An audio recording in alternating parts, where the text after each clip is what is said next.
यथा लब्ध यानी जैसा श्रावक श्राविका आपके लिए दे रहे, सो आप उसी प्रकार के भोजन को ग्रहण करोगे, अपनी इच्छा से ग्रहण करने की इच्छा नहीं। ऐसा भाव दादी जी की याददाश्त इतनी अच्छी है, बताओ आपकी 30-40 साल पहले हमारे पास में रही है वो, हाँ। बाजू में रही है, तो मैं मेरे को देख के मिल लगी, इनको याद कर रहे 40 साल पुरानी बात याद है उनको, बता। हमने उनको अभी अभी संबोधन यही दिया जो आप बात कर रहे हैं, शरीर आपका बिल्कुल साथ नहीं दे रहा, छोड़ चुका साथ, भोजन नहीं चल रहा, कोई चिंता नहीं, आप बड़ी पुण्यात्मा हो, आपका ज्ञान पूरा साथ दे रहा है, लोगों को बोल बोल करके छुड़ाया जाता है भोजन छोड़ दो, छोड़ नहीं पाते, और आपका आपके जीवित अवस्था में, जागृत अवस्था में, चेतनता में आपका भोजन खुद छूट गया, आपसे इससे अच्छी बात क्या है? आप अपने जीते जी छोड़ रहे। दिन भर में हमने कहा इस बात की चिंता नहीं करना, आधी रोटी सूखी खा पा रहे, हमने कहा इस बात में प्रसन्न हो जब सब कुछ त्याग करना ही पड़ता है, हम जीते जी ज्ञान पूर्वक वैसे ही छोड़ के बैठे, इससे बड़ा पुण्य क्या होगा? 85-80 वर्ष की आयु जब दोनों की हो रही, ऐसे काल में सीमित साधन के साथ संयम का पालन यदि हो पा रहा है, तो इससे अच्छी बात। लोगों का छुड़ाया जाता है, छोड़ नहीं पाते हैं समाधि मरण के काल कि भैया आप तो कह रहे थे समाधि कराना, करा रहे हैं, छोड़ो, नहीं, अभी तो दो, आप आखिरी दिन आएगा जब छुड़ाना, अभी तो दो, आखिरी दिन कहकर नहीं आएगा, ये बात कौन बताएगा? ये तो आप ही को बोलना पड़ेगा जिसको समाधि करना कि भैया हमने तो अपने आप को आपको सौंप दिया, इसलिए मुनिराज को छपक राज का है, अब हमारी इच्छा से हम कुछ नहीं कर रहे, आप बताइए महाराज आचार्य परमेश्वरी, आप सब कुछ हैं, आप बताइए क्या ग्रहण करें क्या नहीं करें, क्या त्याग दें क्या नहीं त्याग दें। क्रम पूर्वक उनको सबका त्याग कराया जाता है, और ऐसा कहा है सबसे बड़ा उस समय पद तो छपक राज का है जो समाधि मरण कर रहे हैं, उनके सामने तो सारे आचार्य महाराज जी आदि सब उनके पास बैठ करके संबोधन देते हैं, और इस प्रकार देते हैं कभी कदाचित यदि परिणाम नहीं भी संभाल पाए तो अपन को डांट देंगे, जो सुना रहा है तब भी अपन को विकल्प नहीं आना, ऐसे परिणाम रखते हैं आचार्य परमेश्वरी और संघ के साधु कि कदाचित इनने किसी कारण कुछ कह भी दिया ना, तो अपन को अपने भाव नहीं बिगाड़ना, इनके भाव संभालना है, यह है छपक राज, ऐसा कहा है। संयमशील आभूषण जिसके पास है वही आत्मा सुंदर है, पराश्रय को प्राप्त करके हीन भावना में मत जाना, और पर को आश्रय देकर अहंकार में मत जाना, यानी ना तो किसी के अपन को अंडर जाना है, ना किसी को अपने अंडर रखना है।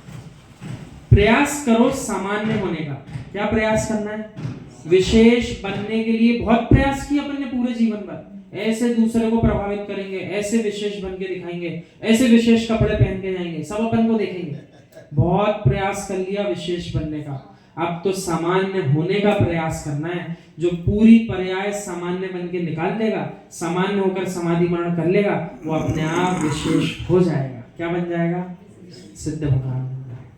वास्तविकता में तो देखें तो विशेष तो सिद्ध भगवान ही है, अनंत सिद्ध ही क्या है? विशेष है, लेकिन जीव अज्ञानता में जब तक अनंत सिद्ध नहीं बना तब तक भी अपने आप को विशेष बताने में पूरी पर्याय निकाल रहे हैं, हम विशेष, हम कपड़ों से विशेष, हम धन से विशेष, हम संपत्ति से विशेष, हम वैभव में विशेष, हम बल से विशेष, हर चीज में वो क्या कर रहा है?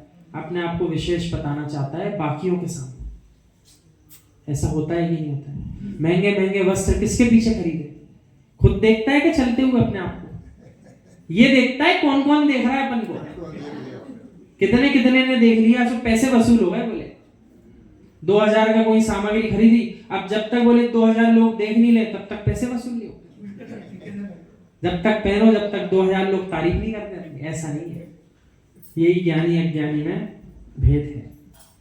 मैं स्पष्ट कह रहा हूं, जो पुण्य के उदय क्षयोपशम की धारा है वो तो रहेगी ही, इसमें हमें कुछ लेना देना नहीं है। क्या कह रहे हैं? पुण्य का उदय आएगा, क्षयोपशम की जो धारा चलेगी वो तो रहेगी, हमें उससे भी कुछ लेना देना, यानी कितने क्षण हमारे परिणाम ऊपर उठे, कितने क्षण गिरे, इस संकल्प विकल्प में भी जो ज्यादा उलझ जाएगा वो उलझ ही जाएगा। आप तो सामान्य होकर जियो, बहुत बड़ी सुनामी आई सो अच्छे महल भी ढह जाते हैं उससे। आप प्रयास कर सकते हो महल में से क्या क्या सुरक्षित लेकर के निकल जाए, महल यदि ढहने ही वाला है तो वो तो ढहेगा, अब आप इस पर्याय में आकर इस पर्याय के विलीन होने की भी चिंता मत करो। यूं विचार करो, इस पर्याय में आकर के क्या लेकर के निकल सकते हैं, यहां से उसको लेकर निकल चलो। तो क्या लेकर निकल सकते हैं? आत्मा के साथ रत्नात्रय धर्म लेकर निकल चलो। नियम से मोक्ष महल में प्रवेश कर जाएंगे। पुरानी झुपड़ियां टूट जाने दो। एक बड़ा सुंदर प्रसंग आया, बजा लिया करो, उसमें कोई पाप नहीं पड़ता। आपको भाव हो जाए तो बजा दो, हमारे लिए नहीं, जनवाणी अम्मा के लिए।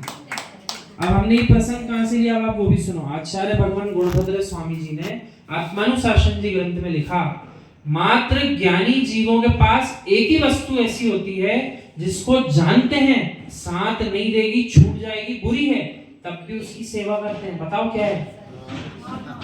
उस पर्याय में रत्नात्रय के साथ मिला हुआ शरीर, जानते हैं ये भी बहुत बुरा है, ये भी साथ छोड़ेगा,